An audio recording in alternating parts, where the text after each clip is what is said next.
Hey, Jeff, do you know what type of podcast we are? Well, we're not a history podcast. That's correct. We're a comedy podcast. So any jokes, skits, or anything else we say is not reflective of our organizations, businesses, or any sponsors that we're associated with, even charities. So remind yourself, if you're offended, it's okay. It's just a joke.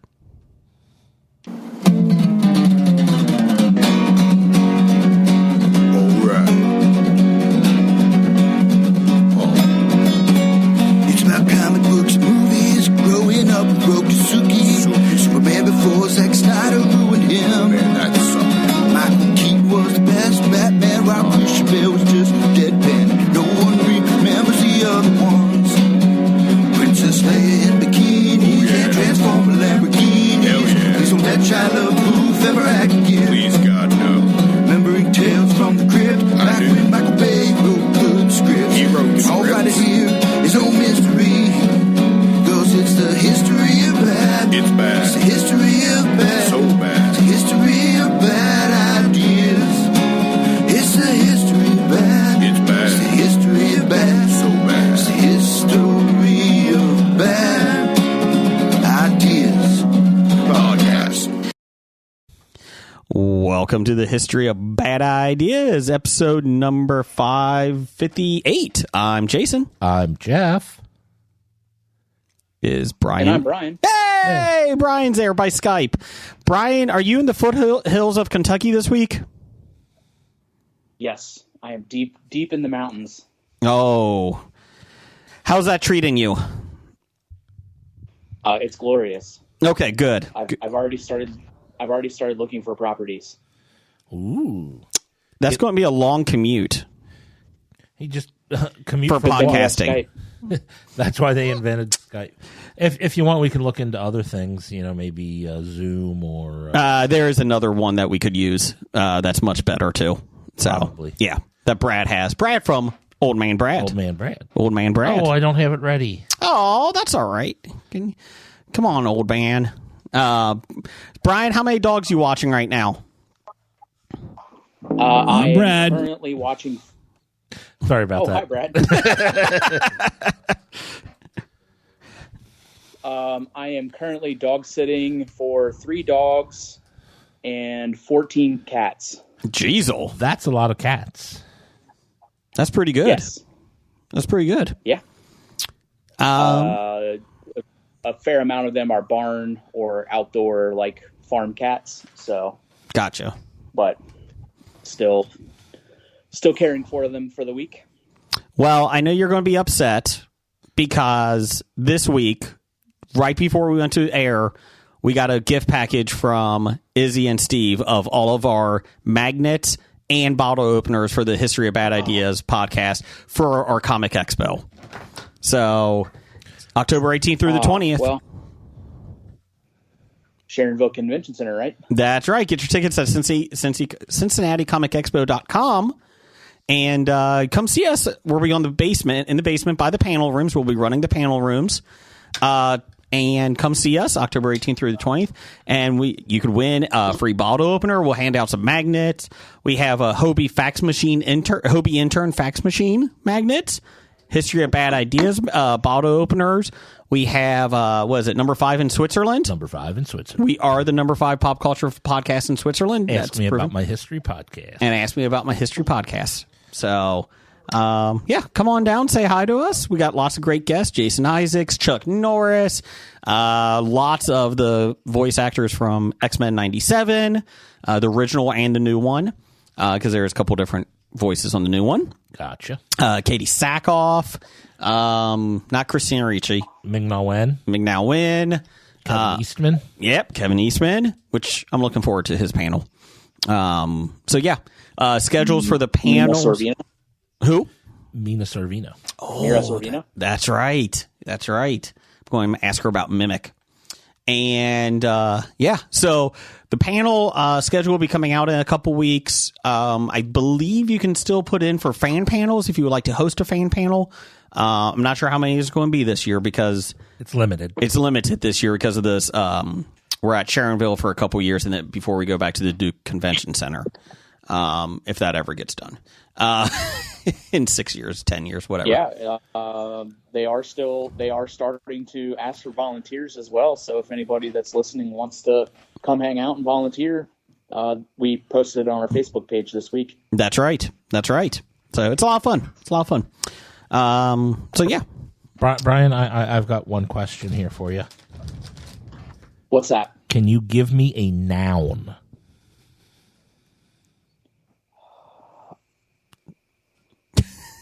Why is noun so difficult? Because you feel wrong if you don't get the right one. Brian? Yeah. Do you have a noun? It's not a trick question. Did you say something? Mailman. Ooh, mailman. That's a good one. Jason, give me an adjective. Scrumptious. Speaking of scrumptious, I'm about ready to bite into one of these Shackalicious gummies. Ooh. It's a giant shack head, and Those I'll be are honest, big for gummies. and it's kind of creeping me out. I'll be honest. I'm a little creeped out. Brian, shoot me an adjective.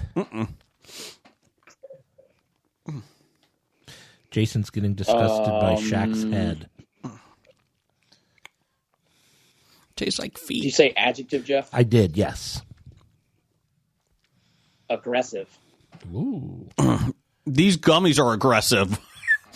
They're not horrible, but they're way too big. Jason, another adjective. Ginormous. Oh, Ginormous. it really takes away from the flavor, too, these Shackalicious gummies. And Brian, we might as well get another adjective. My God. Let's go with itchy. Ooh. I like it. Plural noun, Jason. Plural noun. Penises. Penises. There it is. Plural noun, Brian. Plural noun.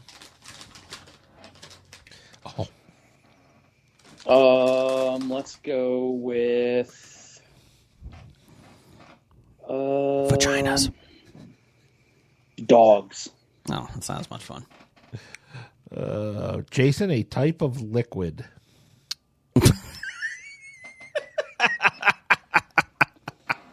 Pickle juice. Why does he get all the questionable ones? I said pickle juice. I'm going in order. Speaking of that, one of our volunteers, Corey, his pickles are for sale still. If you would like to get a jar of pickles, I believe they're $8 for the spicy ones, $7 for the regular ones. We get no kickback at all. We're just really big fans. So if you come to the expo last year, you would have seen him.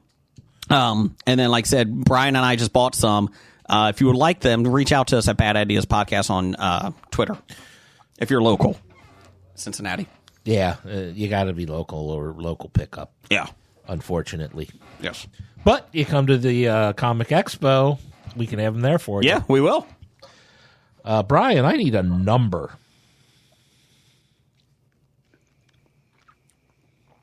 643. And Jason, I need an adjective. Adjective. Poisonous? Is that an adjective? It is. Okay. I don't know why I was second guessing myself. What are we doing? Which Mad Libs are we doing? Oh, we're doing Brian's favorite. Star Wars? Yes. Oh, okay. Just checking. Sorry. Brian, I need outstanding. I need an adverb. Adverb. Let's go with accidentally. Accidentally. Brian, just to let you know, we do have some ranch cotton candy here for you still. We're going to save it for next week when you're back in the office. Yeah. Shocker that Doug backed out. Yeah, Doug was supposed to be here, but then he have to eat that. Yeah. He couldn't make it now that the ranch cotton candy was still in the studio. I can't make it. Jason, plural noun. Plural. Pyramids. See, Brian's not questionable. And a noun for Brian. Lots of nouns in this one. There are a lot. A lot of nouns in Star Wars. Mm-hmm. Star Wars does have a lot of nouns. let's go with pencils. Oh, pencils. Or pencil, sorry. Pencil. Okay. Pencils. I like that. Noun, Jason. Another one? Yep. Nuts. Nut. Nut. No, it's plural. I didn't say plural. Oh, nut. Sorry. Another noun, Brian. Let's go with Birmingham. Oh, a proper noun. I like it. And we'll finish off with an adjective, Jason. An adjective. I'm going to say... Oh, that's a tough one. Adjective. Crazy? Crazy. Okay. This Mad Libs is Escape to Naboo by Padme Amidala. If you ever need to get away from the hustle and mailman of a scrumptious city, I recommend taking a trip to my aggressive home planet, Naboo. Oh. The lake country on this ginormous green planet is one of the most itchy places in the entire galaxy. Here, you'll find houses with ancient columned penises. that floats. And babbling dogs filled with the bluest, purest pickle juice you've ever seen. There are waterfalls over 643 feet high and poisonous grasses to get lost in. Oh. It's the perfect place to fall accidentally in love. Well, it is. I think there's a song about that. That's right. In fact, many newly pyramids like myself and Anakin Pencilwalker consider the lake country on Naboo the perfect destination for a honey nut. But be careful when you visit. The Peace and Birmingham are so crazy you may never want to leave. Aww. I like it. Let's see here. I started singing Accidentally in Love in my head. Accidentally. Not the worst one that we've had. Not the worst ones. There was a lot of nouns. Oh, I was so waiting, though, after you said penises for Brian to add vaginas. Brian's too clean. Brian's too nice for that. But it would have... It would have fit. Yeah, it would have then been... So... Ancient columned penises and babbling vaginas. I'm like, oh, God. Oh, that would have... Yeah. That would have been amazing. Just want to let you... But... Sorry, Brian. Sorry. No, you're good. I was just saying, the first Mad Lib that I've been able to participate in. So I had a little, little nerves. Yeah. So. You did good, though. You did good. So, Jeff, you're trying the Shakalicious gummies? Yep, I'm pulling out the Shakalicious gummies. I think I've got one of each flavor. Yeah. So once you start like the first wave of them, you're like, oh, this is like ginormous. And it's not really that great because gummies need to be a little bit smaller. But by the time you get to the sixth one, like I did, it wasn't horrible. Well, I'm going to start with Berry Punch. Oh, it's a blue shack head. Okay. While you chew that, you can find us on YouTube Music at the History of Bad Ideas podcast. So check us out there. We're on nerdly.co.uk. Good day, Governor. Great reviews, great website. We love Phil and Kevin and everybody over there. You can find us on Amazon Music Podcast, all of that stuff. So check us out. You can find us on Apple as well. But we have a lot of new listeners since we went to YouTube Music. We also have a couple people that don't like us. So the new critique of our show. You ready? I haven't heard this one yet. No, I just saw it today. Yeah, me neither. This guy has no content on his channel, so that's nice. So I guess he just goes on there and listens to people, which is fine. Well, that's what I do on my personal. I have no personal content. He looks like a greaser, though. He looks like he's from the 1960s with the leather jacket and that. Nothing wrong with that. Nope, just telling you what he looks like. I have a new name for the show, The History of No Ideas. Ooh, I like it. Ooh, Zinger! Zinger, zinger! man. Did he go on, or that was it? That was it. Oh, man. Come on, more. Yeah, so there you go. We apologize if you don't like our show. What's that? Maybe if I move, that can be our spin-off podcast that I can create. I like it. The History of No Ideas. You know what? That's not a bad idea when we spin off. And this guy will be not credited for it. Yeah. Or so it could be The History of No Bad Ideas. yeah. So usually, if you're new to the show, we don't usually have Skype on. It's usually 3 to 5 of us in the studios, and then we have a guest sometimes, like last week's episode. But this week, a lot of people were out. Blake's out. Jim's out. Jim should be back next week. Brian's dog sitting, so that's why we got Brian on the Skype. We were just going to go original gangsters and with Doug, Jeff and me, but we decided to throw Brian in since Doug chickened out about the ranch cotton candy. So, for those who didn't listen last week when Doug made us eat ranch cotton candy without him here, it was awful. It was terrible. Now we need Doug to try it. And to be honest, I don't care about his reaction because I don't trust his reaction to be genuine. He's going to tell us it's not bad, no matter how terrible it is. Correct. But I want him to have to taste it and lie to us. Yeah. Could be good. Could be good. It wasn't. He said he doesn't like cotton candy, but he likes ranch. I don't know. Maybe he'll like it. Maybe he'll hate it because it's too cotton candy. Candy? Candid. Is that a word? It is now. Which Kennedy is that? It's the one that didn't die or have an affair. None of them. Oh. Is it the one that's coming back to life to be president? RFK? No, JFK. Sorry, JFK Jr. I can fly into the ocean without issue. Different. Yeah. I'm a pilot. I can go into the fog. Too bad RFK Jr. Stopped his bid for president. Did he officially stop? He did. No. Okay. He pulled out. That isn't what I meant to say, but okay. He probably should have sometimes. And then went ahead and endorsed the Republican nominee. He's married to a Hollywood star? Yes. I did not know that. Cheryl Hines. That's right. So I did not realize that. I know that now. I did not realize that until the controversy of after he endorsed the Republican nominee. Gotcha. Yeah. I'm telling you, just write in Obi-Wan Kenobi. He's going to set us straight. Just do it. Or the one I saw, we're going Vader Palpatine. That probably works too. I did see one, Chewbacca Solo.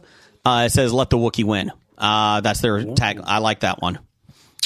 Speaking of Star Wars, I know Brian's really excited about this. I slogged about...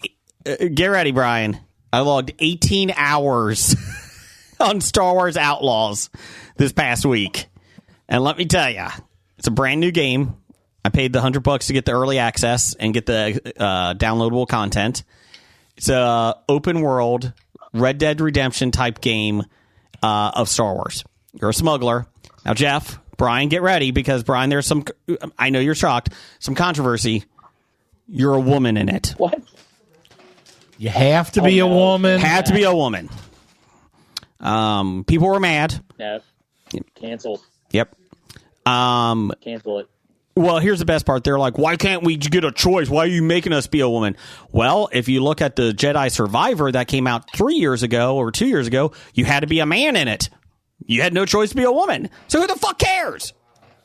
Sons of bitches. Why do you gotta fucking ruin everything? Anyways, do you get to design your character? No. Oh. There's no design. It's a fucking character. Just go play it. Who cares? It's the best part of those games. I get it, but character. In Red Dead Redemption, you don't change who you are, right? You're right.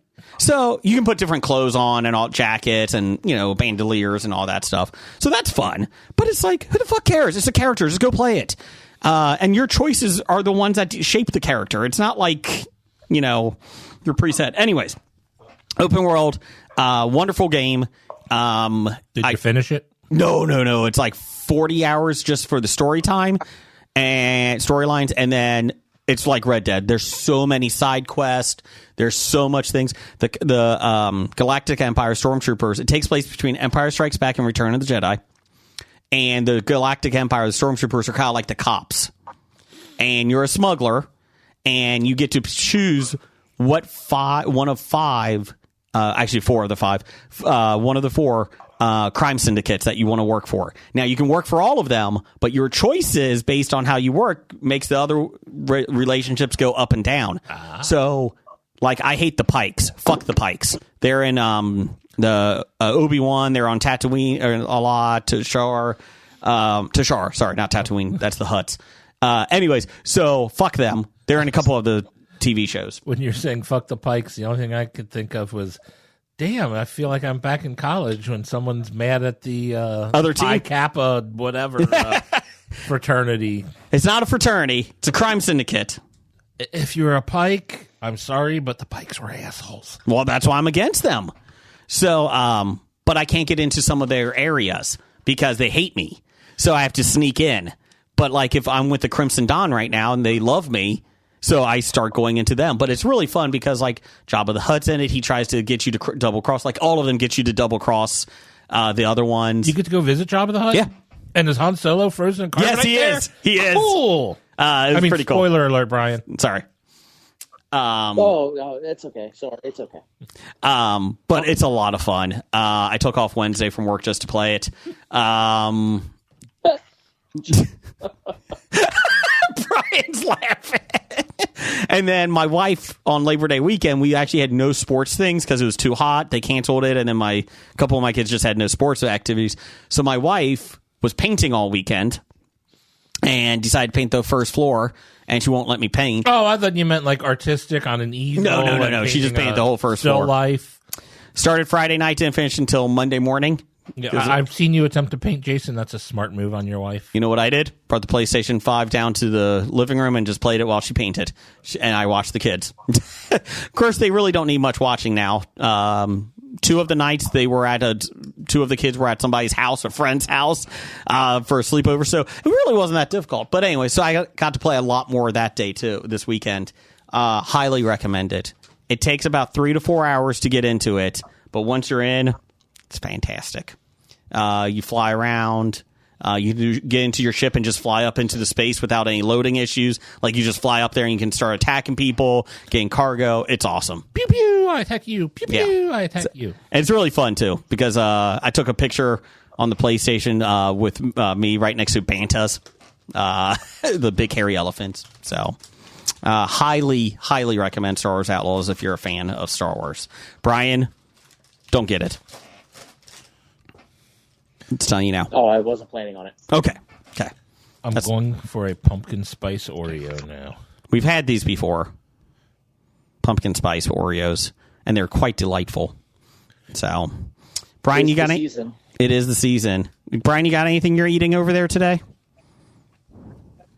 Not right now. Oh, damn it. I'll have to go to the pantry.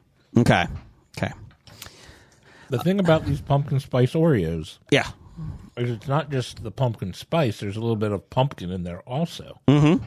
It's not overbearing. No. Well, this is why they're better than most of the pumpkin spice things. Mm-hmm. Is because those are just like the spices you use to treat the pie. This actually has taste of pumpkin also. I like it. We had this off air last week, courtesy of Jim. But we had it before on our podcast last year, I think. So, very well done. Brian, have you watched anything this week? Let's see. I caught up. I'm now on. I'm current with SEAL Team. How many seasons? 8? I'm in season 7. 7. Okay. 7. Yeah. So I'm current, and I have the most current episode to watch that just got released. So I've been burning through that. At this point, I'll be happy that it's over. Wow, he's pot committed. I like the show, but I also hate the main character, David Boreanaz. Like in real life, or just in the show? No, like the character. I hate the character. He's really good. He's really good, but he's just an asshole. Like he just sucks. Okay. And he's annoying, and like throughout the 7 seasons, like he's just like all of his problems are like he's back and forth with all of the same problems throughout the whole 7 seasons. He never figures anything out. So it's just really annoying. But other than that, I like the show. Obviously, I've still watched it. But at this point, I will be happy when they finish it. Put down the poster. What you said reminded me. I'm going to interrupt just for a second, just to get my little story. Yeah, out. You're good. But I had just seen a YouTube clip where a guy was giving his list of movies that were better than the books, and his number one answer was Children of Men. He says, "Love the movie. The book is garbage." Wow. And he's like, you're starting to read this, and the main character, the guy who you're following and cheering for the whole time, like at the start of like an early chapter, he talks about the time when he accidentally backed up and killed his 14-month daughter. What? And doesn't really care that he did it. And he might care more if she wasn't so ugly. That's in the book? Apparently. And he's like, and this is the guy who we have to read about for the rest of the book. And we hate this guy. So he's like, the movie was much better than the book. That's a bold choice, Cotton. Let's see how it plays out. Wow. Man. Okay. So talking about not liking the lead character. Wow. Yeah. Yeah. That's certainly a choice. I mean, something that bad, I'm surprised they turned around and made a movie off of it and then made it decent. Did you see the movie Children of I did. It was fine. I liked it. Yeah. It wasn't great, but it wasn't bad. Make you put check that on the poster. Yes. Anything else you watched, Brian? Yeah, so I also started watching Fire Country. Oh, where the convicts start helping fight fires. Can't open those, Jeff. We haven't gotten those yet. Oh. That's next week. But Jeff's trying to open up the peanut butter cakesters. Can't do that. Can't do it. I didn't have dinner tonight.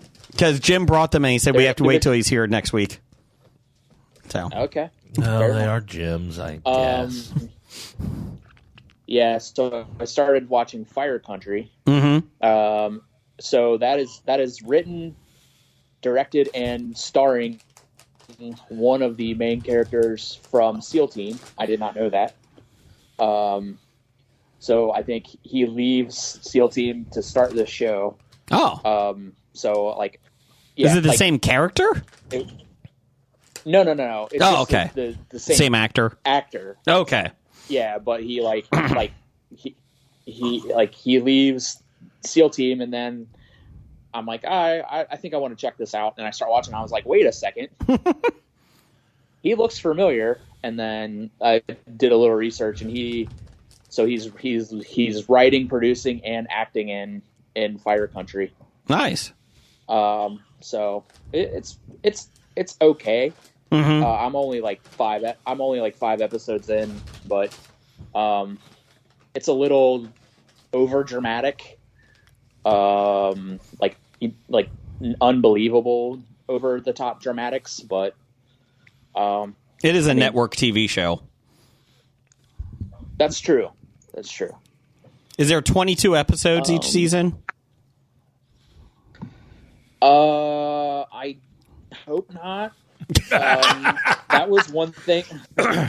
That was one thing with SEAL Team that really kind of caught me off guard, and I think you might have saw. I tweeted about it. Mm-hmm. So like the first, I want to say like 2 or 3 seasons, of SEAL Team was on network TV, Mm-hmm. and then it went streaming. It went Paramount Plus only, Yeah. and I didn't know that. So like I'm watching the first 3 seasons, like 22 episodes, 21 episodes, and I start the 4th season, like episode 1. They're kind of like setting up, recapping and setting up from last season into the new season. Mm-hmm. And then out of nowhere, David Boreanaz just starts like cussing, like "fuck you" and like this and that. And I was like, "Wait a second, what? What's going on here? Like, is this like some like, is this like an extra like thing that they're doing? Like because there's I don't know. It caught me like way off guard. I was like, so, but once they went to Paramount Plus, they dropped the episode count dramatically. Gotcha. To like 10 episodes. So like cut it in half, and it's been awesome. Well, Do they cuss a lot more? Well, obviously. Yeah. Like, I mean, it's like significantly like Gotcha. noticeable. Well, I just brought up Fire Country on IMDb, and according to them, season 1, 22 episodes. Oh. Season 2, 10. Yes. Season 2, 10. Season 2, 10. Oh, thank God. Season 3 starts in October. I think season 2 was cut short because of the writer's strike. Oh, that could be. Yeah, that makes sense. But they're also doing the spinoff, like up from it. It's like Sheriff Yes. Country or something. Sheriff Country. With it's just the title. I really think that's what it is. I could be wrong. It is. Yeah, it's legitimately called Sheriff Country. Hey, EMT Country. Nurse Country. Hey, they had all their Chicago ones. That's We're going to have right. all our country ones. And every single one is convicts taking over. He's a sheriff, but he's a convict. Or he's a criminal. He's a nurse. Criminal. EMT. Criminal. I sense the theme. Lawyer Country. Lawyer. Is it true you're not real lawyer? Sorry. I don't know where that came from. Pirate Country. Yeah. Oh, no, they're real criminals. We can't do that. Oh, Sorry, Brian. Dr. Country. I'm just happy you got that all to look forward to, Brian. I'm excited about it. I mean, Okay. why not, right? Yeah. Yeah. Did you go see the movie The Crow this weekend? I did not because I've been on location, house and pet sitting. I was going to look to see if I could rent it. I don't know house? if it's available to rent yet. Oh, No, the movie. The movie. I assumed it was probably going to be like available like soon to watch online. Oh, given we'll get to that. it's made like $11 in the theaters. Yeah, I'll save you the money. Just go rent the original. That might be a better choice. So, Did you see it? no, not yet. I actually kind of want to see it though. Okay. But I I'll do just too. wait. You know that I don't care about critics or reviews or anything like that. So, if it looks like it looks interesting to me. It obviously I know that it's not going to be the original. Yeah. Even though they're trying to like remake it or reboot it or whatever, but nothing like this won't take away anything from the original for me. It's just not going to be. It'll just be a different Crow. That's what I kind of figured too. Version. I feel like that too. Like, Jeff, Jeff, did you watch anything this weekend? I probably watched a lot of things. Yeah, I think we were watching marathoning ER, so I watched a bunch of episodes. Oh, geez. Of the last season of ER. Okay. Also, happy birthday, Jeff. You had a birthday this past week. I did, yes. Did you do anything exciting? Happy birthday. Watched a bunch of episodes of ER. Nice. I celebrate your birthday kind of the same way. I was on the couch playing Star Wars Outlaws. Sweet. Well, thank you for celebrating my birthday in such a global, we would have done something way. with you, but my wife was basically painting all weekend. I was happy to do nothing. You know what? This was a very relaxing weekend. It was really nice. So I'm with you. Did anybody watch the Kobayashi thing? No. Who won? I heard Kobayashi won. He broke his own record. Wait, Kobayashi won? No. Johnny did, didn't he? It was Chestnut won. Chestnut won. Chestnut, yeah. Chestnut, sorry. That's Chestnut who I meant to, that's who I was thinking of. But yeah, Chestnut, he broke his own record. I don't know what that I just Okay. Only reason I brought it up was because the Bengals announced today that Chestnut will be the halftime entertainment this Sunday. Oh. He'll be eating bratwurst during halftime. Oh. Good for him. Good for him. Will he be eating it or just swallowing it? Yes. Let's see here. Well, now I wish I had tickets to the game just so I could watch Joey Chestnut eat bratwurst. Do you want to go to the Bengals game? No, I just want to see the eating contest. Let's see here. We didn't have a poll of the week this week. Holiday weekend, kind of completely forgot about, so we'll get back to it next week at Bad Ideas Podcast on Twitter. Follow us on Facebook as well. We're on Threads, all that stuff. Anyways. Brian, do you have an outline in front of you? I know this was last minute, or if not, it's no big deal. Yeah, no, I do. Yeah, I got it pulled up on my phone. Okay, do you want to do the listener feedback? I certainly do. Go right ahead. I don't have any paper, so I'll just make the that noise. Listener feedback sponsored by Hello Jeff. What do we got in the box this week? This week we were sponsored, not sponsored. Well, yeah, sure, fine, sponsored by Shackalicious Gummies. But we were, inspired. So not only do you get Shackalicious extra large gummies, but you actually get peaches, berries, and oranges. All extra large? Everything's extra large. Oh, because of Shaq. You get the real fruit and then the gummy thing, so you can compare your own orange to Shaq's head. Yes. That tastes not like an orange. Gotcha. That's a very good box. Interesting. Does it come in an extra large box this week? Yeah, matter of fact, shipping costs kind of went up because the box sizes were increased. Don't forget Hobie Pod is your discount 15%. Also, go to hellojeff.com. Also, hellojeffbox. I'm sorry, .com. We had to change it because of legal issues. But also, since it's extra large boxes, it might take a little while for the post office to get to them. So just be ready. If you live in Akron, Ohio, it may go all the way to San Diego and then back to you, but it will get there. It will get there. It'll get there eventually. Yes. Yeah. The fruit doesn't go bad, so you're fine. No, fruit never spoils. No, it'll be fine. So, go ahead, or what's your name, Brian? Go ahead with the listener feedback. Jim Blay Brian. All right. Starting off with, what's that? Nothing. He called you Jiblay Brian.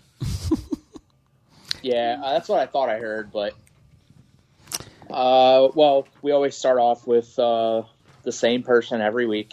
Number one fan. Everybody knows him. Ape hands. Beaver hands. Ape hands. Beaver tail. Beaver nugget. Beaver hip. Ooh, beaver hip. Sunny D.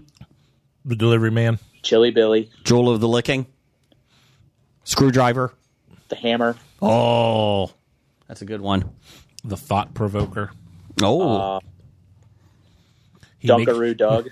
Oh, Dunkaroo Doug.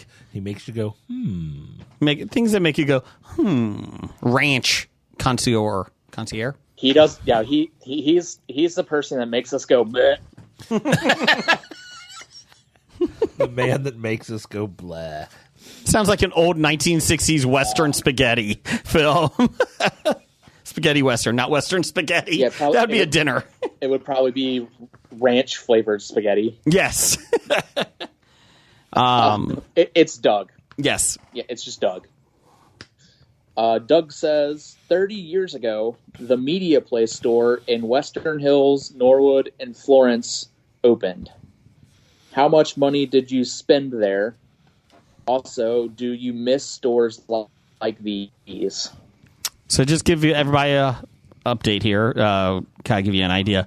Media Play, per Wikipedia, was a chain of retail stores founded in 1992 by Musicland that sold VHS, DVDs, Laserdiscs, music, electronics, toys, video games, anime, books, and board games. Each store contained a full book, movie, music, and video game sections under one roof. At their height, they operated 72 stores in 19 states. I didn't know they were that big, with 2,000 employees. First one opened in 92 in Rockford, Illinois. Hundreds of stores were slated to be open, but only 89 were ever made. They just said 72. Media Play opened stores from 1992 to 2000. My God, even in 2000, they were opening stores. Yeah. So they were purchased in 2001 by Best Buy for $696 million, which would equal to $1.14 billion in 2023 money. Wow. I preferred Media Play over Best Buy. I did too. I felt Media Play was like a smaller, a small town type feel to it. Yeah, I mean, like Best Buy is where you go for the electronics. So if you wanted a television or a washer dryer or shit like that, where like you went to get your books and movies and music and whatnot. I liked Media Play better. I did too. I went to the one in Western Hills. Brian, you went to them a lot too, didn't you? Yeah, the one in Norwood opened, I want to say, in like 95 or 96. And it was literally like 2 blocks from the high school in Surrey Square. And they opened it at the same time as they opened like the brand new McDonald's. Oh, and they had like the entrances were connected. Like you could go into Media Play through McDonald's or vice versa. So like that's where like everybody from high school, like after school, like not everybody, but like a lot of us would leave school and then go hang out there for a couple hours, you know. So I spent a lot of time there. They had and money. Yeah, I bought a lot of movies from them. And price CDs at the time. So here's the best part. Oh, sorry. No, I was just gonna say I bought most of my music from there for the longest time. And then like we usually would buy our DVDs from like Hollywood Video or Blockbuster because they always had like 10 for $20. Like the used. Yeah, you know what I mean. Yeah. So. Well, I will say, so this is the best part. You ready for this? So they were bought for $696 million in 2001, right? In 2002, they lost $85 million in sales. As a result, Best Buy immediately put the company back up for sale. Wow. Sun Capital Partners of Boca Raton, Florida bought them in exchange for acquiring...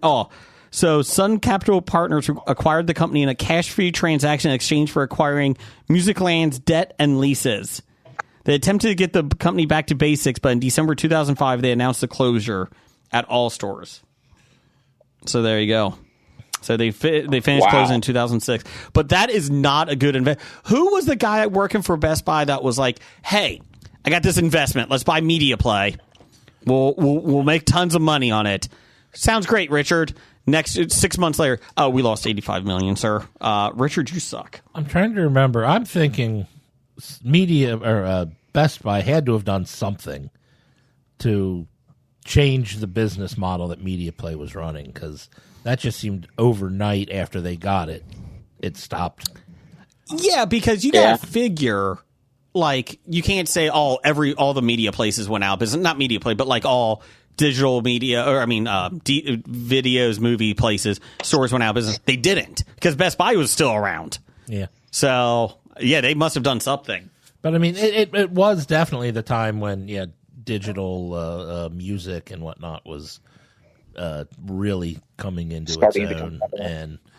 And a lot of people were buying that online, and I guess that's also about the time I guess Amazon was starting to rise pretty powerful. So the stuff you can get at Media Play, you can order probably cheaper on Amazon. What was that streaming site you can get all your music to for free? That was shut down. Steal your music? Yeah, steal music? Oh, yeah, like Rabbit? Napster. That's what it was. LimeWire? Yeah. LimeWire. I mean, that was pretty popular at that time, too, that they started downloading that. But yeah. Yeah, and that's probably right or in that same window when like iTunes came out. Yeah, iTunes started selling it legally. Like, you know what I mean? In the early, the iPod came out in 2001, I think. Napster came out in 1999. Yeah. Came out in 99? Yeah. Yeah. Oh, God, because I thought they were pretty much shut down by 2001. It is. 2001. It only lasted 2 years? They filed for bankruptcy in 2002. Okay. I remember the whole controversy with Metallica and whatnot, and everybody hated Metallica because people couldn't steal their music anymore. Yeah. And I didn't realize that all happened within a 2-year span. iTunes came out in 2001, January. So that makes sense. Yeah, I like Media Play. Yeah, a lot. Do you? The second question: do you miss stores like this? Not. I do, because I do like. I don't know. I don't know if I said this last week or not. My wife and we had like some free time last Friday night, and I looked at her. I was like, if this was like 20 years ago, we would be walking around a Blockbuster Video tonight looking for a movie to watch. And she's like, "Well, you would. I had a life." She did not. Wow. I did. But yeah, it's just funny. Like, you do miss that sort of stuff, because at least at Blockbuster, I could have figured out a movie to watch. Now I go through every streaming app and go, what the fuck am I watching? I don't know what to watch. I spend more time looking at things to watch and don't watch anything. Correct. Yeah. Correct. I'm like an hour into, I'm like, fuck it, I'm just going to turn on The Office. Yep. So. That's exactly like I used to just like bounce around streaming, and it's like, what's new? What haven't I seen? This looks terrible. And well, you just put on? Did you see, instead of Tiger King, the new version that Netflix has now, Monkey Queen? It's a documentary about a lady that owns a lot of monkeys. Okay. So that's what's on streaming right now. What else you got, Brian? Let's see here. From Old Man Brad of 2B Tuesdays. I'm Brad. Brad says, if you could only eat one food for the rest of your life, what is it? Pizza. Ooh. Jersey Mike's. Oh. The veggie. Why don't you just say subs, and then you can have multiple different... I'm going to take sandwiches. If I can only eat one food for the rest of my life, it'll be sandwiches. Okay. I would go subs. Jersey Mike's specifically. Just give me that veggie. Brian? Yeah, I mean, that's like, you're like really like narrowing it down for yourself. Like, dude, I love the veggie. I mean, I like Jersey Mike's, but like, I mean, like every single day, 3 times a day? Yeah. Yeah. No. All day. No.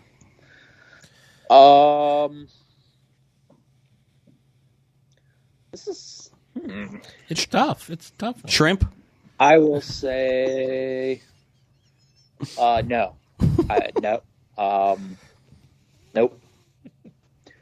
I'll just say probably like burgers. Like I could eat hamburgers or like cheeseburgers like and never get tired of them. A close second for me would be steak. Steak is a tough one to give up. That's why I might have to be able to have a steak sandwich. Yeah, a good call. And you got to realize my definition of sandwich is pretty lenient. Yeah. Because hot dogs and hamburgers are sandwiches. No, I agree. If it's between a bun or a bread of some sort, I agree. Tacos are sandwiches. Nah. It's between. We'll have to agree. No. Yep. It's a bread product with stuff in the middle, and you eat it. No. Yep. What else? Pop-Tarts or sandwiches? If you could put eggs in between. No, it's a bread product with something in the middle. Get out. Get the fuck out. What else you got, Brian? Let's see here. From Tequila Mom at Pink Elephant. Jason, who is your favorite character in Bluey? Bluey is a wonderful, wonderful show. I'm actually looking it up right now, making sure I don't miss anybody that I really like on Bluey. I really... I do like Aunt Trixie. She's wonderful. Jeez. Let's see here. There's Aunt Trixie. She's Blue and Bingo's aunt. Mm-hmm. Let's see here. I do like I do like Busker. Because I believe Busker is the dog that... Do you remember that game where you wrap something up like 87 times? And like everybody, once the music stops, you unwrap... Whoever is holding it unwraps it. And then you go through another layer until finally whoever gets it at the end, gets the prize. I've never played that. Might be an Australian thing. Anyways, so he decided he was tired of going to birthday parties where just every kid got something after every unwrapping. He's like, should only be one present. So at his kid's birthday party, he's like, nope, one present. You just unwrap it, pass it around. It's a game. So the dogs all go around, and only one kid gets in. They're like, why don't we get something? And he's like, no, this is how you play the game. Not everybody gets everything. It's not fair. So they all start crying. So he starts handing out money. I'm so sorry. And the mom's like, you didn't think that one through, did you? So let's see here. I would say those are great. If you have not seen Bluey, it's a wonderful show. Let's see here. I'm a little confused there, Jay. Yeah. I thought the birthday child got the gift. They did too, but this is a game. So like pin the tail on the donkey or something like that. This is a game. And the idea was after every unwrapping, there's a little trinket or toy underneath it. So every kid basically ends up getting something. But he was like, that's stupid. It should only be the winner that gets it. So I do like Chloe. She's the Dalmatian. So that's another good one. But yeah, so there we go. But which one's your favorite? You list 4. I did list 4. I'll be honest. You know what? It may not be popular. You know what? I'm going with the dad. I'm going dad.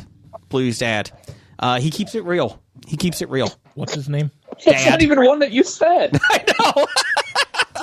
I like the mom too. The mom. They have names. Isn't it like Bandit? It is. I think the mom was Bandit, wasn't it? No, Bandit's the dad. So it's Bandit. Sorry. I know that, and I don't even watch the show. Sorry, I apologize. So I'm going Bandit. So there you go, Tequila. We actually had a corrections, Brian. Did you miss that? No. Oh, I got it. Oh, okay. Sorry. Go ahead. Sorry. I'm going out of order. Oh, okay. Go ahead. Let's see here. Next up from Jason, Agent Palmer, Sturshik at Agent Palmer. What fictional animal would make the best pet, and which would make the worst? Ooh. I think in my mind, I know what I think would make the best pet. What's that? That would be Gleek, the Wonder Twins monkey. Like that? He would make the best pet. Why? Because he could actually do stuff for himself, but he'd still be fun to hang around with. Okay. I was going to say Mojo from The Simpsons before he dies. Before he gets diabetes? Yes. Before Homer kills him, basically. Pray for Mojo. When you said Mojo, I thought you were talking about Mojo Jojo from the Powerpuff Girls. No, I don't know what Powerpuff... He's a bad guy from the Powerpuff Girls, and he's a monkey also. Is he the one with the red? He's like a red uniform with a funny mask. No. Oh, okay. I'm completely wrong. Yeah, I'm going Mojo. Who you got, Brian? Best pet. I think Garfield would be pretty cool. Be pretty easy. He's too moody for me. I mean, You would have to make a lot of lasagna. That's the issue. I'm good with that. Yeah, but I don't want to make that much lasagna, to be honest with you. That's a lot. That's a lot of work. It's not really, but but it's enough. I don't want to do that. Eat your own cat food, dumbass. What would be the worst is what he said, too. Two-part question. A dragon. Any type of dragon. Oh, you're wrong there. I would pick Jabberjaw. Tasmanian. Oh, Tasmanian Devil. Yeah, that would be a good Tasmanian Devil. That would be a terrible pet. Yeah. I picked Jabberjaw because, like, a shark, would have to be in water, but I'm not going to be in water enough to enjoy having a shark as a pet. That's true. Does it have lasers? I don't think Jabberjaw ever had lasers. No, okay. Ill-tempered bass. I think he played drums, though. Oh, well, that would be fun if he was good. You don't want a bad drumming shark. Okay. What else we got here, Brian? Let's see here. We did have one correction. Let's see here from the Pop Culture Cafe. They say, correction from a few weeks ago. Samuel L. Jackson voiced Samurai Afro, not Samurai Jack. That's all right. We have a Samurai Jack Funko Pop to give away at the Expo, but I asked Samurai Afro. So I misspoke on that. I don't even remember you saying that, so. I did. Also, Pop Culture Cafe, we appreciate all your food from overseas. We are still getting through it all. Well, we've been taking... what? Oh, you had something in your hand. Oh, no, I'm not doing it. Well, you know what? Here, like this. Let's do this. Sakura and roasted soybean powder Kit Kats. We're going to try this. The guys will be here next week. They can fill in. Here you go. Jeff. Oh. It's a Sakura and soybean. Yep. Sakura and roasted soybean powder. While we do that, Brian, keep going here. What else we got? All right. Wrapping it up from Professor Number One at Dr. Number One. He says, does Jason know there are more lyrics to songs than just the title of the song? No. He I think maybe 2 songs he might know more than just the title.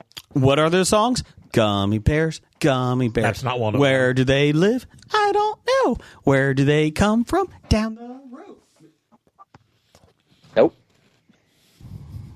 He cut my mic. Yeah, and I was chewing, so I didn't have anything to fill in either. Down the road. Where do they go? Who knows? Gummy bears. That's their season 12 theme song. So, how's your Sakura Kit Kat? It's interesting. Okay. I mean, it's sweet, Mm-hmm. so you got that going for it. The little powder is a little different, but I think I can acquire a taste for that. I like it. I don't think any of the Kit Kats that we've gotten from the Pop Culture Cafe have been bad. I don't think we've gotten anything bad from the Pop Culture Cafe. Next week we will when we try honey pickled plums. I kind of wanted to do those tonight. Oh, God, no. Those sound good. No, those sound awful. Honey, good. Pickles, good. Plums, good. I don't see the problem. Death sauce. We got death sauce chips. Yeah, that might be tough for me. I don't know about that one. That might be a tough one to go with. We also have, I don't know what that is. Written Anyways. in languages we can't read. Yeah. So, okay, I guess that's the news. Do you have some news of the geek over there? DJ Fatfingers, you got it? No? It's time for another episode of the News of the Geek. Very well done, Jeff. Yeah, I screwed it up, but You came close, though. I mean, it was good. it was close. Per the New York Post, where Brian gets all of his news from, road rage, maybe going mainstream, card-jitsu, where professional brawlers battle one another inside the confined space of a sedan-sized automobile, is the latest bizarre combat sport cruising its way to success, featuring fighters on 4 wheels permitted to use anything within the car to their advantage, including seatbelts to choke out an opponent. It's called murder. I think I just saw this in a movie. Really? Yeah. Every movie? Yeah, Deadpool and The Wolverine. Deadpool and Wolverine. Oh, that's right. May sound slightly insane. Karjitsu is burning virtual rubber on social media, already boasting a reported average of 5 million views per week. That doesn't mean it's good. Celebrity fans included Kenan Thompson and Kevin Hart, and New Jersey has already approved it for gambling. And ESPN already aired it for the first time on the Ocho, the network's annual weekend celebration of obscure sports on Sunday. I forgot to watch the Ocho. We watched it this week. We had dog surfing. Those dogs look petrified every single time. There's something. No shit. I know. I was like, and my wife goes, "Whose bright idea was this?" Some dogs like it. Golden retrievers like it, and labs. Everything else, no. There's something extremely visceral about watching these guys and gals go at it. Mike Salvis, co-founder of the Pro League Network, which owns the rights to Karjitsu, told the Post. What? Quote, if you look at some of the footage, you see some of the camera guys mouthing to the director, "Holy shit, that actually happened." Doesn't mean it's good. The sport was originated by a Russian grad student at Kansas State University named Vik Mikov. In the United States, he was in the U.S. to earn his PhD in mathematics. He's a black belt in judo and Brazilian jiu-jitsu. He first came up with the idea of competitive grappling inside the vehicle in 2020, where you should be around close confines with another person.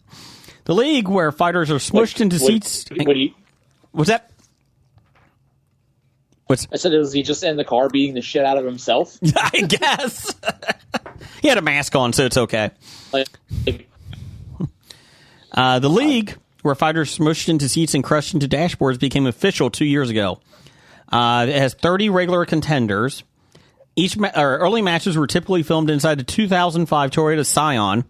It was chosen based on safety, size, and affordability, according to one league source.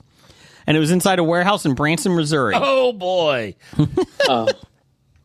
Good old Branson. You had the band Alabama in the background playing, or Oak Ridge Boy, Elvira. But other location cars are now being used. Again, the only lyrics of the song he knows. Elvira. The rules of engagement are quite straightforward. No shit. The sport operates using a 2 to 3 round system where both fighters must be buckled into their seats. Coin flip who decides who gets the driver's side and shotgun before alternating in round 2. The match begins when the contenders unclick simultaneously, and if a winner isn't determined after 2 rounds set at 3 minutes each, the third round starts with both fighters fastened in the back row. Ooh. Follows the rules of Brazilian Jiu-Jitsu, does it? Which doesn't teach punching or kicking. Instead, the focus is on painful chokeholds and bone-bending arm bars, among other techniques. Pro League Network co-founder Bill Yucatas told the Post, the notion of being in a confined space like that, it opens up a whole different stream of strategies than you would normally see. Adding the safety modifications like removing airbags were made to the car. So they do remove the airbags at least. Yeah. That would be funny. Get slammed into the thing, and then the airbag shoot you back. Yeah, you'd be out. Anything is pretty much up for grabs to use as leverage. Though you cannot snap off something to use it as a weapon. Each round requires quite a bit of repair for the vehicle. Lots of times fighters will quickly push the front seats all the way back to create a level environment. It's quite common to see seatbelts intentionally wrapped around an opponent's neck. Oh. In a recent bout, CJ? Yeah. Ground Shark Hunter, Bowen recalled tussling from the front seat to the passenger seat, back to the driver's seat, then to the back seat, to outside the window. Fighters are allowed to swing out of the car, and the match starts with open windows as long as they don't touch the ground outside the vehicle. 2 referees, they have 2 referees at least, would reset the match. Let's see. There's also other things they have to adjust to, like such as lack of airflow, as air conditioning is not allowed. No one has the car running? I don't know. Well, hit it into drive. We're going into the wall of the warehouse. Whoever passes out from the fumes loses. Oh no, we just ran over Alabama. And nobody has yet suffered a debilitating. Thank you. Debilitating. Groin injury at the mercy of the stationary gear shift. Well, that's good. Another challenge is no real specified training you can do to be ready to fight. Since the concept is so new and out there, it's not quite known what just the best formula for victory is. Or even what seats better. Commentator TJ Boone said making car fighting such a raw experience, it's a touch of reality. He said growing up in a not great area meant always looking over his shoulder when getting into a car. I do have to say I would probably, recommend maybe an older car with a gear shift on the column as opposed to in the middle there. Nice bench seat across the front. You're talking like an LTD, 78 LTD. Yes. I like that. And you both have to use your work together to move the seat back. Hold on, not ready to attack you. Hold on, move it back. It sounds amazing, Brian. You going to this? No, I probably won't be in Branson until, let's see, I'm 42, so I got another 30 years. Good call. Until I hit my Branson prime. So it probably won't be around by then. Gotcha. This is from Jim. I like this one. Every week we need to do misleading headlines. I actually saw this and then it instantly triggered a headline that I read today for the exact same thing. So here we go. Go ahead. Sorry. No, you can do your... Hold on. Most misleading headline of the week. Per comicbook.com, quote, Marvel kills off surprising Golden Age character.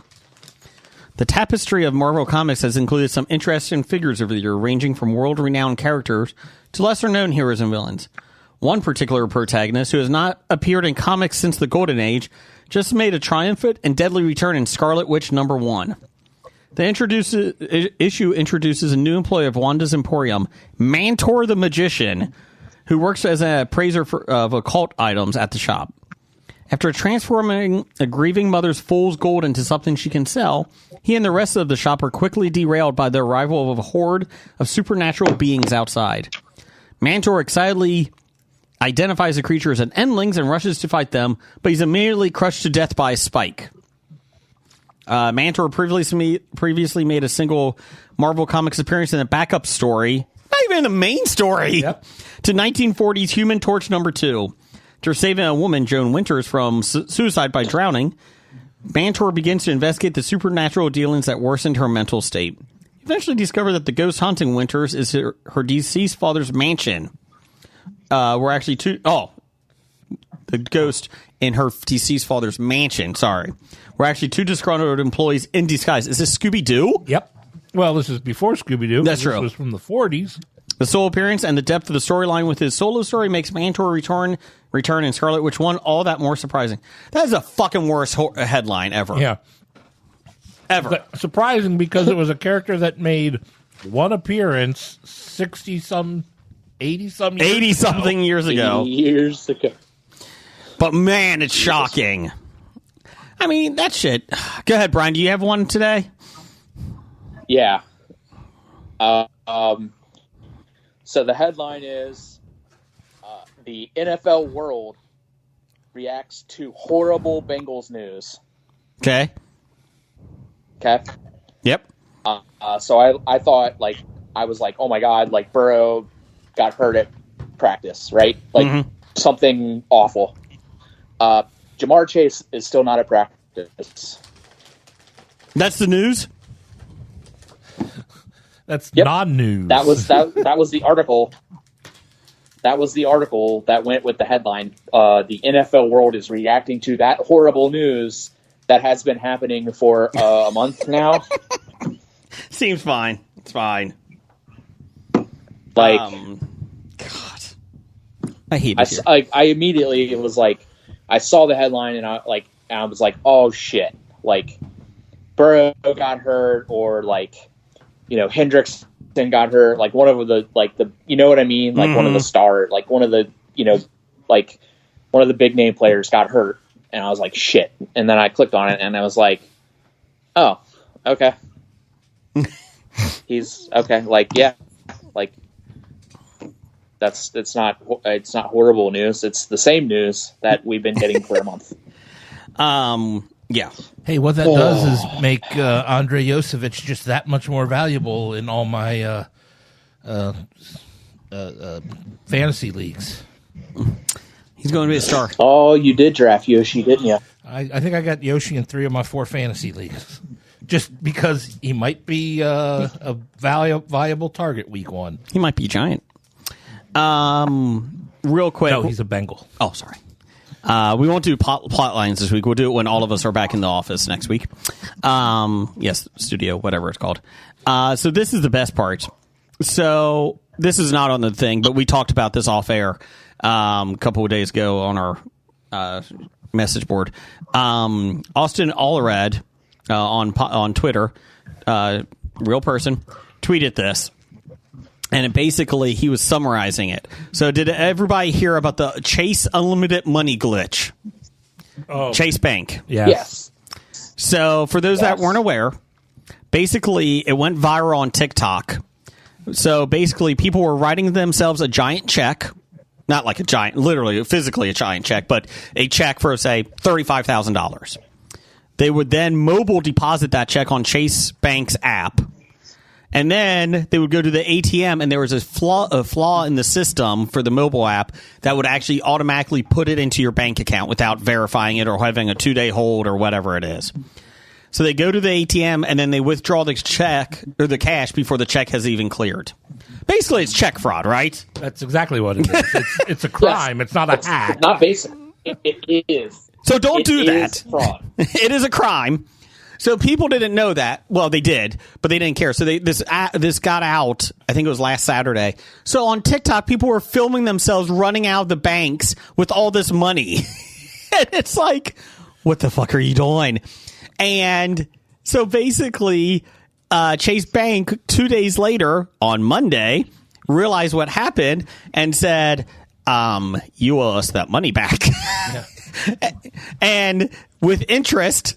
And there's a punishment because you overdrew. Yeah.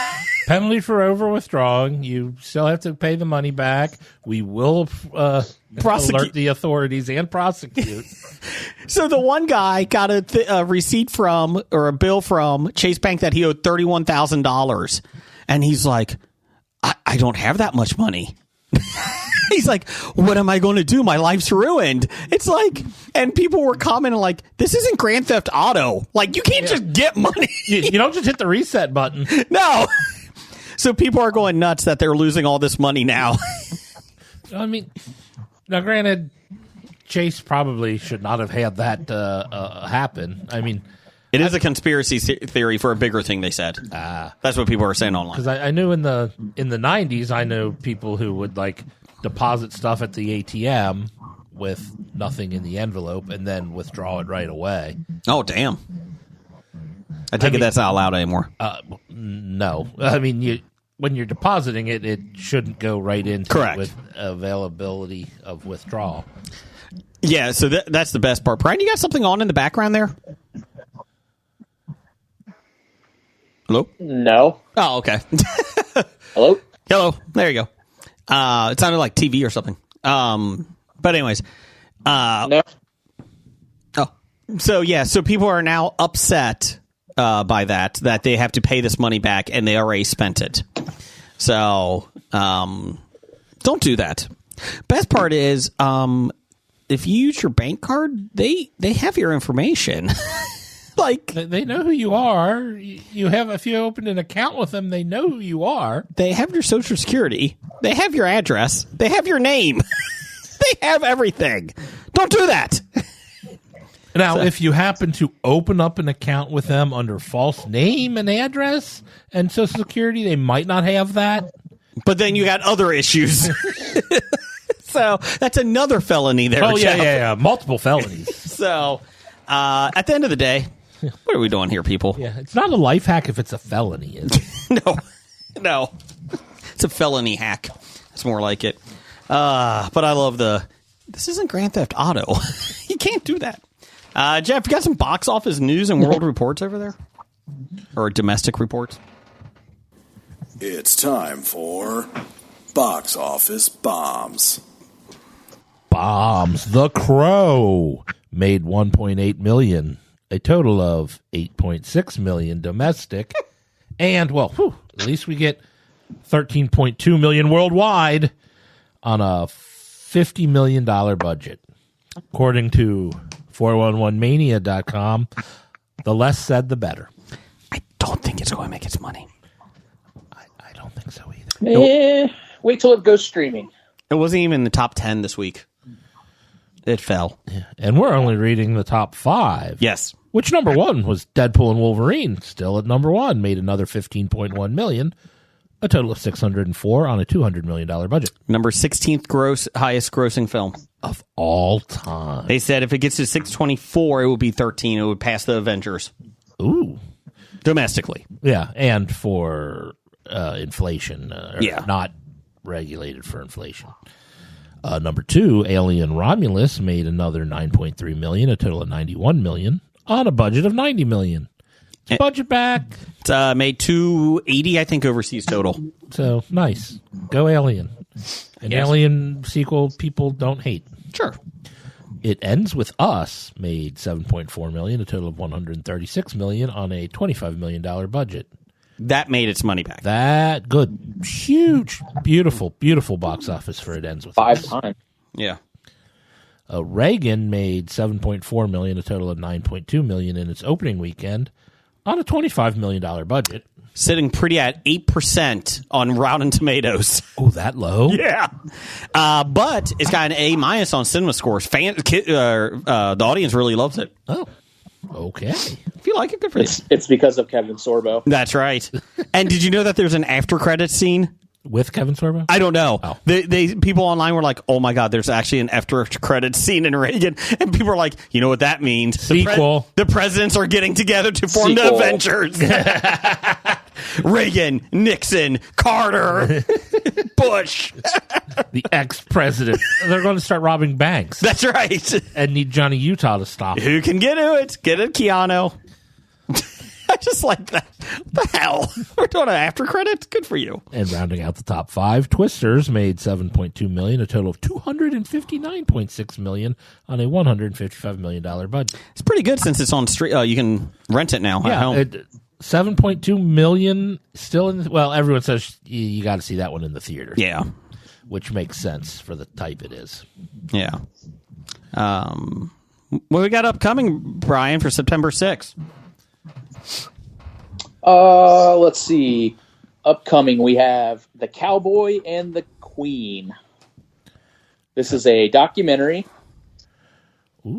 about renegade horse trainer Monty Roberts, And who finds an unlikely ally. Doug. What's that? He found an unlikely ally. No, Doug. No, Is that Doug's new nickname, the Unlikely Ally? Ooh, I No, like it. it Change approved. Sorry. the unlikely ally is Queen Elizabeth II, who helps him overcome fierce skeptics to spread his nonviolent message globally. I really thought you were going to say Queen Latifah. That would be cool. Shampoo. Well, we'll skip that one. What else is coming out? We have another documentary coming out called Lover of Men, the Untold History of Abraham Lincoln. Is this on the Spice Network? This examines the intimate life of America's most consequential president, Abraham Lincoln. That's it? Who plays Abraham Lincoln? Yeah, well, the intimate life of him. Oh. Not his vampire Lover slaying of life. Men. To quote 411 Mania, Yeah. the less said, the better. I don't know. Actually, when you read that, I was a little worried because I heard you say the lover of men, : Men's colon. Get you going in the morning. Let's Sling see Blade. here.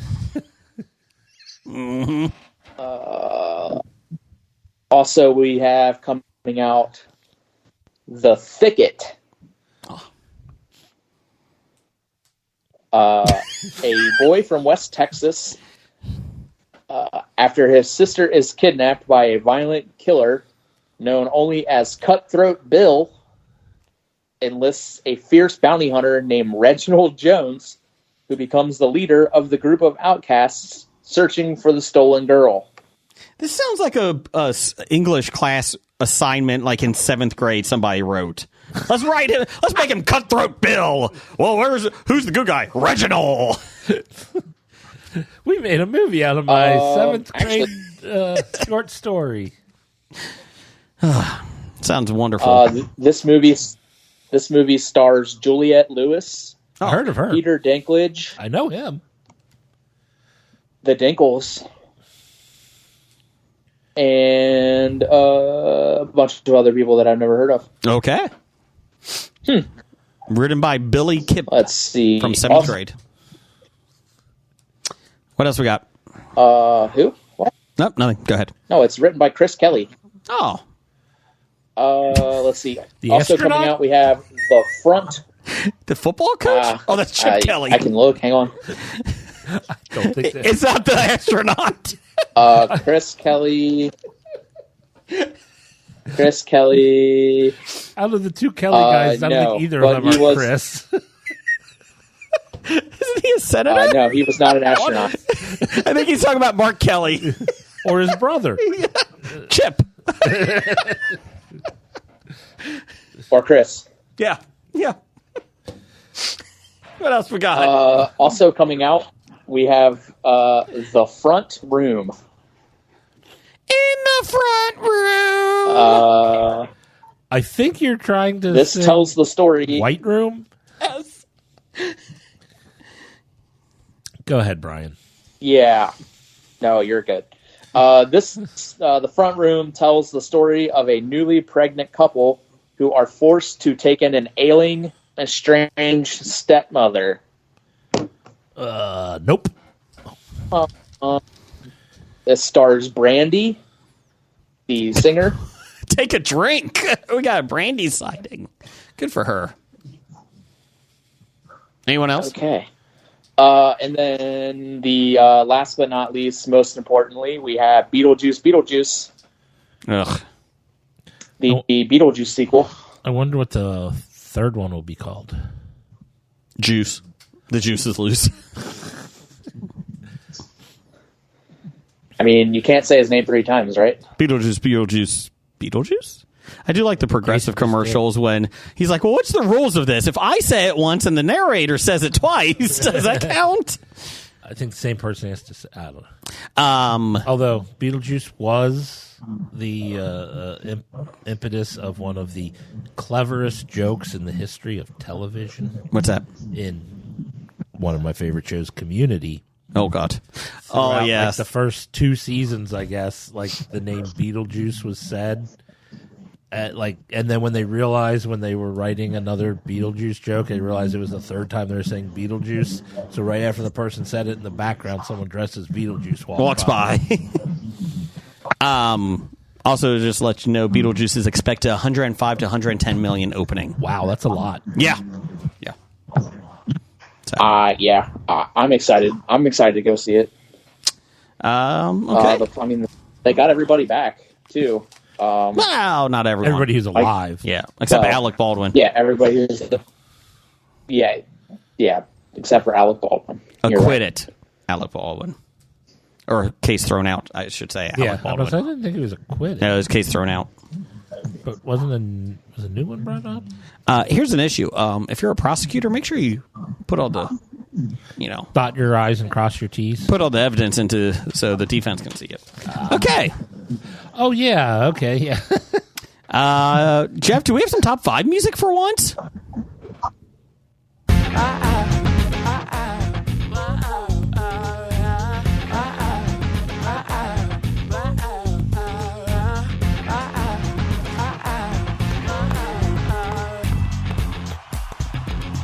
Boy, oh boy, weren't they great. That's the lobotomized monkey.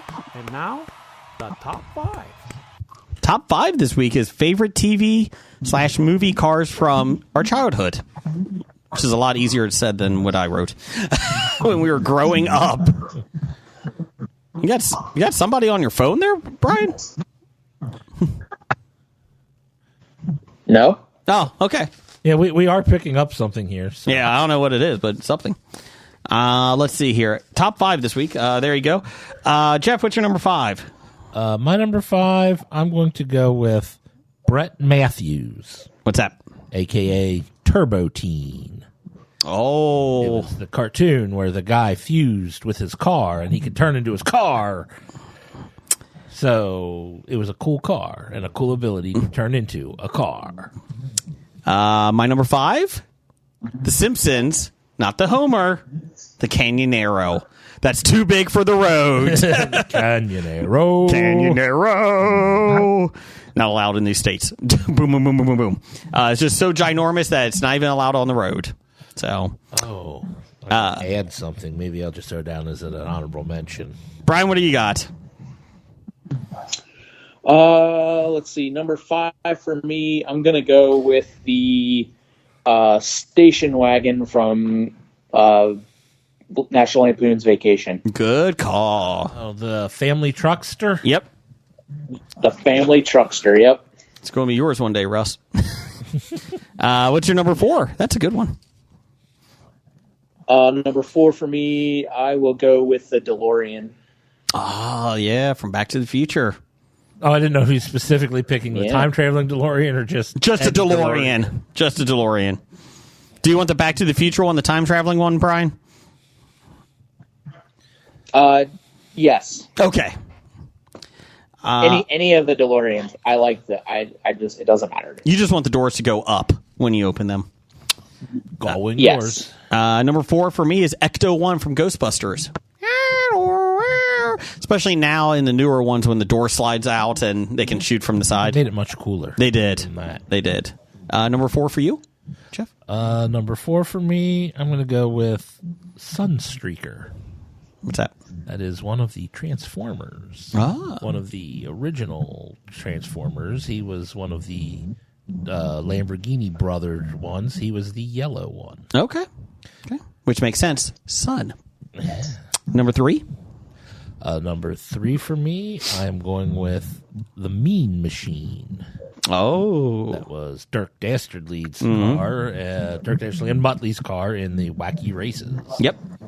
Number 3 for me is going to be, what is it?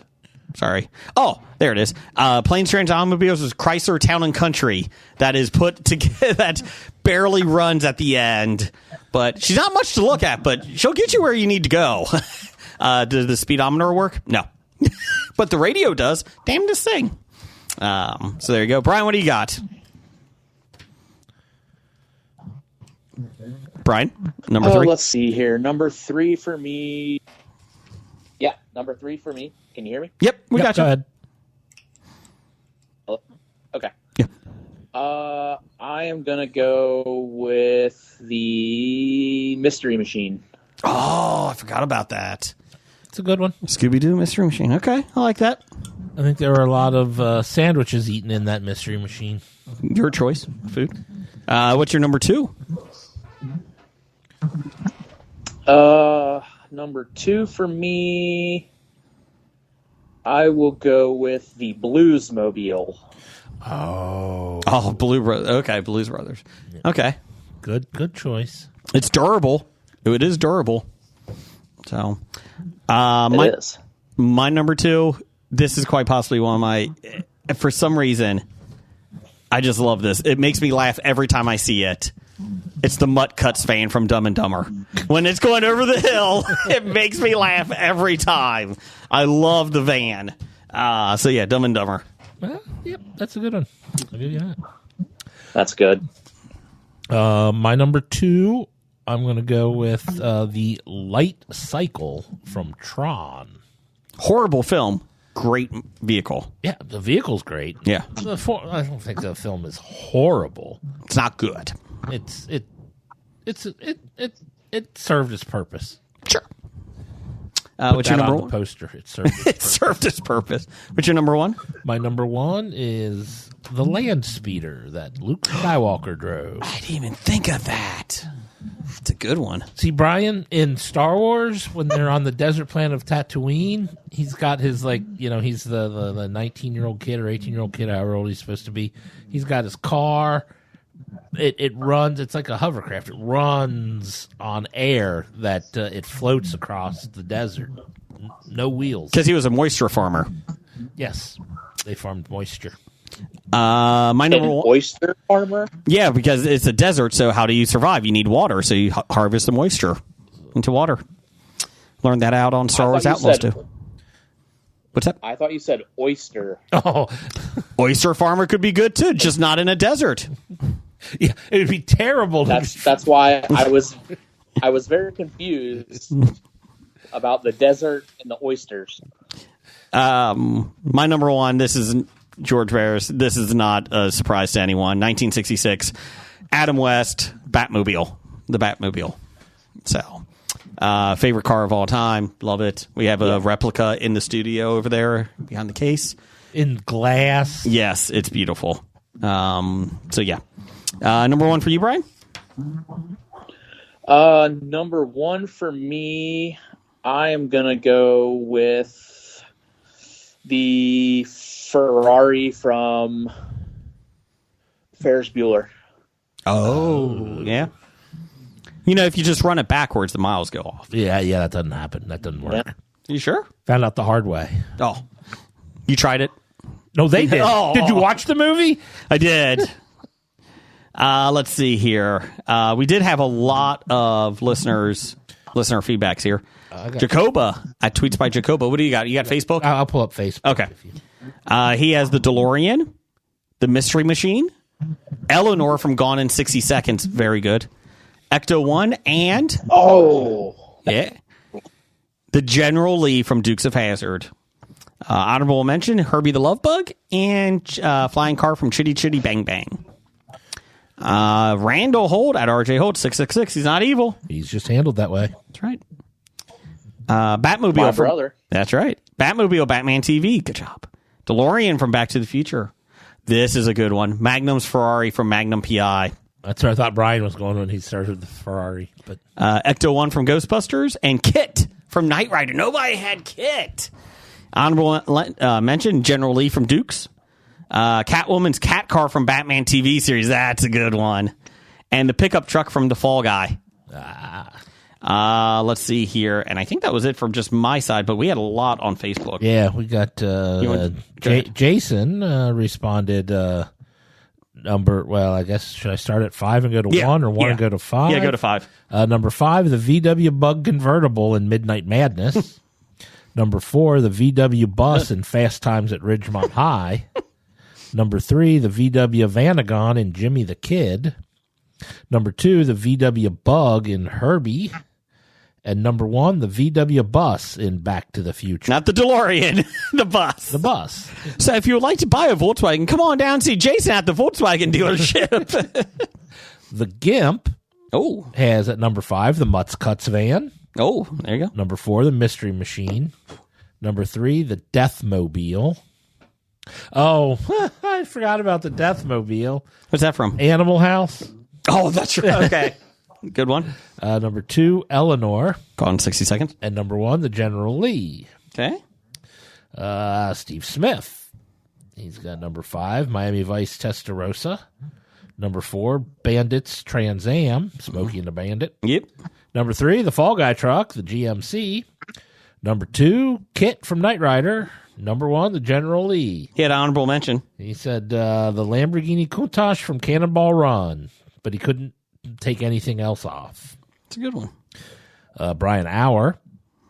Number 5, Highwayman's Truck / Helicopter. Oh, that's a good one.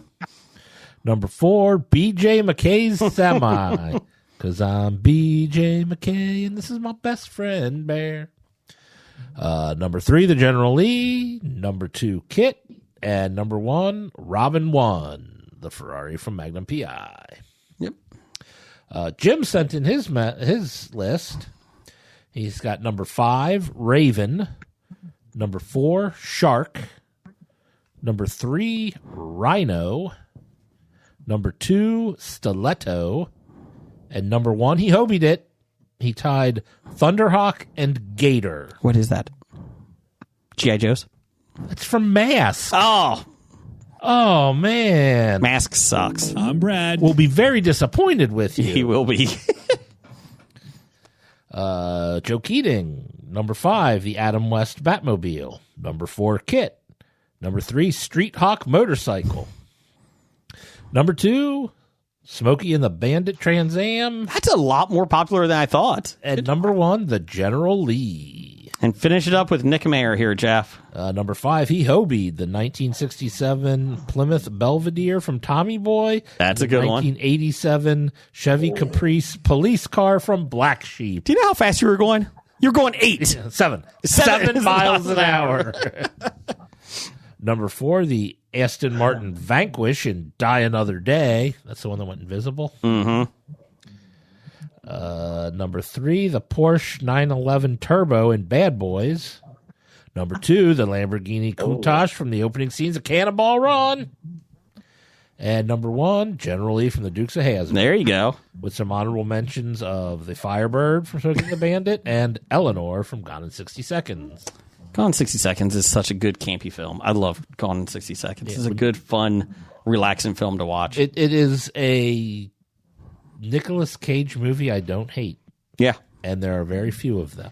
I will say the love story with him and Angelina Jolie. Yeah, is really rough because it's just like, what? But it's a really good show. Go ahead, Brian. The cast is really good for that movie too. It is a ton of young people that have went on to have huge careers. Can't go wrong with any film with Delroy Lindo. That's one of those young people, Jason. Timothy Olyphant. Oh, Timothy Olyphant. Giovanni Ribisi. Yeah. But when you were giving your list, I went, it made me think of an honorable mention for me. What's that? I have to say the Adobe Saturday Night Live commercial, the little car made of clay. They put flowers in the back. And then when it got damaged, you just mold the clay back. And then the sunroof is they just peel the clay back. Great one. It's Adobe. Yeah. So there you go. There's our top 5. Bad idea of the week. Number 38. Check fraud. Don't do it. Very bad idea. Don't do it, people. It's not a hack. It's a felony. Matter of fact, I'm writing that down. It's not a hack. So titles for the show. It's not a hack. It's not a hack. It's a felony. A felony. Writing that one down just in case. I also have the unlikely ally. Is he an astronaut? That's a bold choice. And tacos or sandwiches. I think that's all I had. Yeah. We can't go tacos or sandwiches. There'll be too many people yelling at us for that. That's a lot of cats. Get the cat demographic. There are a lot of nouns in Star Wars. The history of no ideas. That would be fitting. That man makes us go bleh. A bad drumming shark. Desert oysters. And it's not a hack, it's a felony. Brian, you got anything? I wrote down babbling dogs. Anakin Pencil Walker. I like that one. Those are the only 2 that I wrote down. I feel like we have to go with it's not a hack, it's a felony. I think I agree with that. Yeah, that's I do perfect. like Anakin Pencil Walker, though. Could you save that for next week? Just throw it in there somewhere else? Sure. You know what, Brian? You weren't here and we didn't even talk Nazis. Really? Oh, really? dang it. Really? Sorry, damn it. So close. Damn it. I mean, we were just about ready to say goodbye, Jason. Roger says goodbye. Goodbye. Bye. From Walking Dead to Talking Heads, from comic books to TV sets, there's a history. Not so bad, there's the history. a history of bad, so bad. A history of bad, it's bad. A history of bad ideas. Podcast. You've been listening to Hobie.